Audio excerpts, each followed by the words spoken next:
Window দিয়ে lake দেখা যাচ্ছে। অ্যাক্লামাটাইজেশনের জন্য লেতে একদিন রেস্ট নেওয়া খুব, যেদিন লেতে গিয়ে পৌঁছাবেন সেদিন ও তার পরের দিনকে লে শহরের মধ্যে থাকাটাই বাধ্যতামূলক। মানে গ্রিন অ্যাপেল না, এটা গ্রিন অ্যাপেল নয়, এটা রেড অ্যাপেল আছে। এই ট্রিটা দেখতে পাচ্ছেন, এই হ্যাঁ, লম্বা। হ্যাঁ, এটা অ্যাপেল ট্রি। লে থেকে যেসব সাইট সিইং স্পটগুলো রয়েছে সেগুলি কোনোটি 14,000 ফুট, কোনোটি 17,000 ফুট উঁচুতে। তাই এই পরিবেশে খাপ খাইয়ে নেবার জন্য এই একদিনের বাধ্যতামূলক রেস্টটি খুবই প্রয়োজন। তাহলে পরের দিন আমরা প্যাংগং থেকে কি হবো, সকাল সকাল আবার বেরোয় কার্গিল ডাকতে হবে। একদম সকাল। প্যাংগং যাবার পথে সেতে একটি স্কুল পড়ে, যে স্কুলে 3 ইডিয়টস সিনেমার শুটিং হয়েছিল। দেখলাম 3 ইডিয়টস সিনেমার শুটিং এখানেই হয়েছিল। এই সেই বিখ্যাত ফুংসুক ওয়াংরুর স্কুল। এখন দ্রুক পদ্মা কার্পো স্কুলের সামনে দাঁড়িয়ে আছি, ট্যুরিস্টদের কাছে যেটা র্যাঞ্চো স্কুল বলে পরিচিত। লে থেকে আমরা এই দিক থেকে এসে আমরা অ্যাকচুয়ালি এই দিকে যাচ্ছি, আর পথেই হচ্ছে র্যাঞ্চো স্কুল পড়ছে। আসছি। প্যাংগং যাবার রাস্তা দিয়ে আমরা এগোচ্ছি। একটু আগেই চেকপোস্ট ছিল, সেখানে আমাদের পারমিটের কাগজপত্র চেক হলো।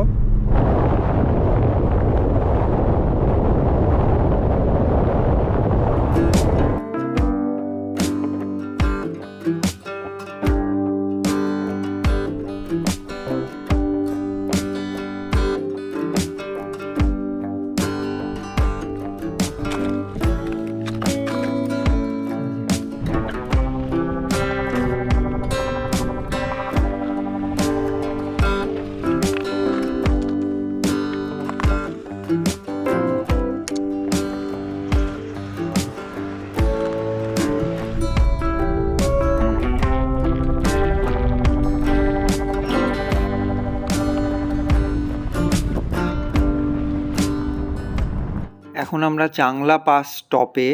এটির উচ্চতা 17,688 ফুট। এখানে চাংলা বাবার মন্দির রয়েছে। এটি সর্বধর্মস্থল।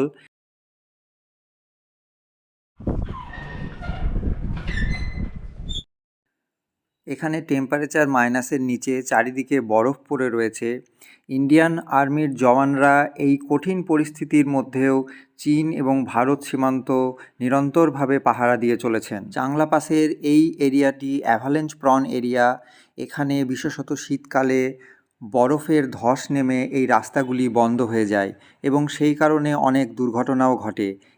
ইন্ডিয়ান আর্মি ও বর্ডার রোড অর্গানাইজেশনের নিরন্তর চেষ্টায় এই রাস্তার বরফ পরিষ্কার করে সচল রাখা হয়। চাংলাংডা ক্রস করে এখন একটা রেস্টুরেন্টে দাঁড়িয়েছি।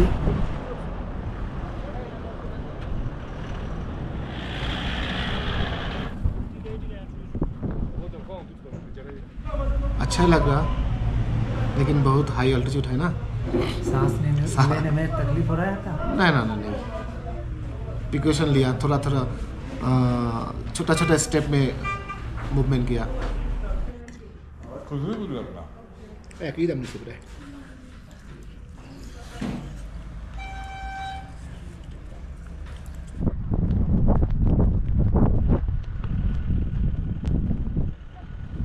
আমরা যেখানে টিফিন করলাম তার সামনের দৃশ্য এই। সামনে বরফের পাহাড়, আর যে লেকটি দেখা যাচ্ছে সেটা পুরো জমে গিয়েছে।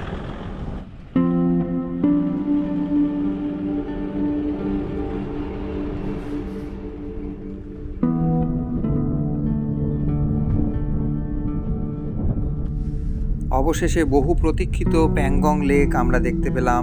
ভারত চীন সীমান্তে অবস্থিত এই লেক। এখান থেকে প্রথম প্যাংগং লেককে দেখতে পেলাম। এটাকে প্যাংগং ভিউ পয়েন্ট বলে।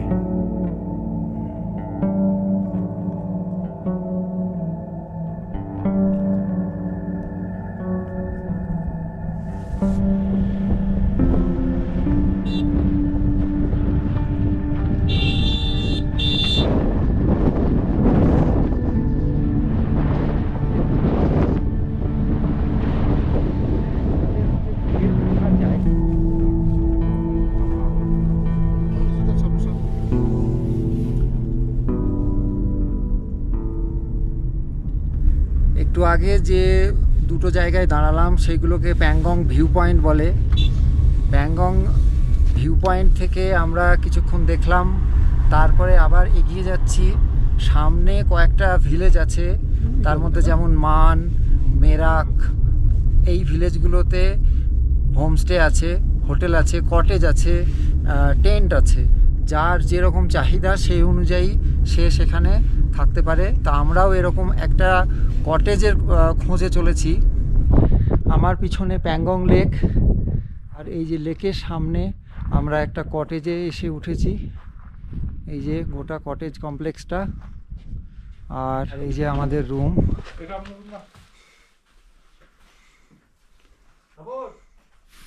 এই যে ডবল বেড,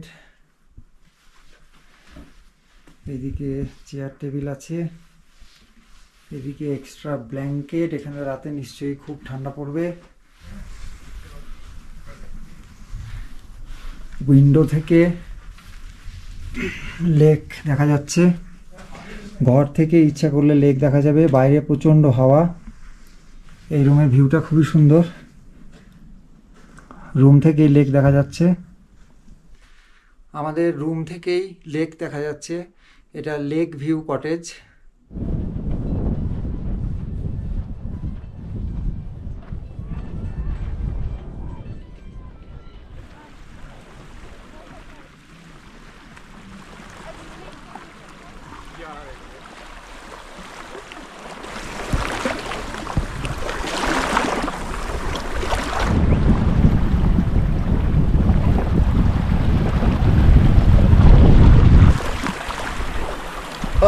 বরফ গলা জল, খুব ঠান্ডা, খুবই ঠান্ডা।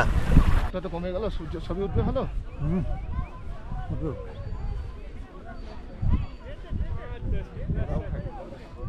এখন প্যাংগং লেকের সামনে নীল জলরাশি, প্রকৃতির কি অদ্ভুত খেলা। 14,000 ফিট উঁচুতে এই বিস্তীর্ণ লেক, যে লেক প্রায় 140 কিলোমিটার বিস্তৃত। আর এই লেকের কিছু অংশ ভারতে, কিছু অংশ চীনে। জলপাইগুড়ি থেকে লাদাখ রোড ট্রিপের আজকে আমাদের 9ম দিন। আজকেই আমাদের লাদাখ রোড ট্রিপের শেষ দিন। কালকের থেকে আমরা জলপাইগুড়ির দিকে আবার ফিরতে শুরু করব। লাদাখ তো হচ্ছে বাইকের স্বর্গরাজ্য। যদি আপনারা মনে করেন বাড়ি থেকে রাইড করে আসতে অনেক বেশি সময় লাগবে, সেই ধকল নিতে পারবেন না, তাহলে এখানে বাই এয়ার বা বাই ট্রেন এসে আপনারা এখান থেকেও বাইক রেন্ট করতে পারেন। এখানে অনেক বাইক রেন্ট করার অর্গানাইজেশন আছে। বিগত 9 দিন ধরে 8টি স্টেটের মধ্যে দিয়ে প্রায় 3,500 কিলোমিটার পথ অতিক্রম করেছি। আজকে লাদাখ রোড ট্রিপের শেষ প্রান্তে পৌঁছে এক অদ্ভুত আনন্দ ও সাথে কিছুটা মন খারাপ।